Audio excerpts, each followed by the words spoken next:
शेनगाव तालुक्यातील हाताळा गावामध्ये आपण आलो. इथं जे ग्रामपंचायत अंतर्गत जे कामं झाली, भरपूर काही कामं झाली या गावामध्ये आणि ती आवश्यकता होती ती कामं झाली.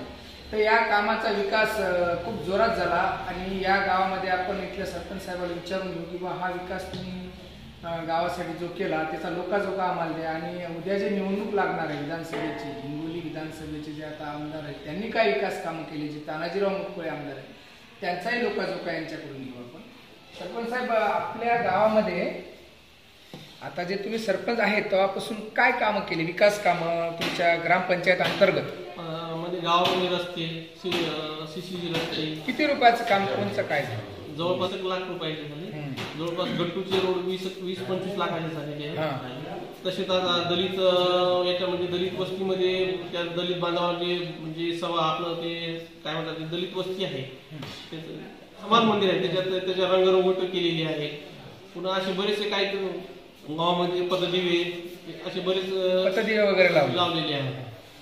पण आपल्या इथं आता उद्या जी विधानसभा आहे, 2-2.5 महिन्यानंतर आपल्या इथे विधानसभा लागणार आहे, निवडणूक. यामध्ये आता जे आमदार आहेत विद्यमान, जे आमदार तानाजीराव मुटकुळे यांनी आपल्या गेल्या पंचवर्षी आणि तुमच्या कार्यकाळाच्या पंचवर्षी एकूण 10 वर्षात काय कामं केली त्याची माहिती आहे का? आमदार साहेबांना म्हणजे आमच्या इथे एक सभागृह दिलेला आहे. किती रुपयाचा आहे? जवळपास 15 लाखाचा आहे सभागृह आहे. आता जवळपास तांडा वस्तीला 10 लाख रुपये दिलेले आहेत आमदार साहेबांनी आणि स्थानिक निधीतून आता सध्या त्यानं 20 लाखाचा एक सीसीसी रोड टाकलेला आहे. बरं, आपण इथं आमदार तानाजीराव मुटकुळे या गावात येतात का?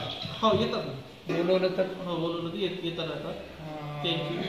सहकार्य करतात का? हो, सहकार्य चांगलं सहकार्य. पण आपल्या गावामध्ये आमदार साहेबांना कधी बघितलं का तुम्ही? आले? हो, बघितले. कशासाठी आले होते? आपल्या कामासाठीच असे आले. कामासाठी आले. स्थानिकांचं मत आहे की आमदार साहेब इथं भरपूर काही सक्रिय आहेत आणि ग्रामपंचायत अंतर्गत भरपूर काही कामं झाली आणि आमदार तानाजीराव मुटकुळे यांनी भरपूर काही कामं दिली आणि गावाचा बराच काही विकास झाला आहे. ग्रामपंचायत अंतर्गत आणि विधानसभा अंतर्गत चांगलाच काही विकास झाला असं गावकरी व सरपंच साहेबांचं मत आहे की आमच्या गावात चांगला विकास झाला. दिलीप गायकवाड, लोकन्यूज महाराष्ट्र, सह्याद्री, हिंगोली, शेनगाव.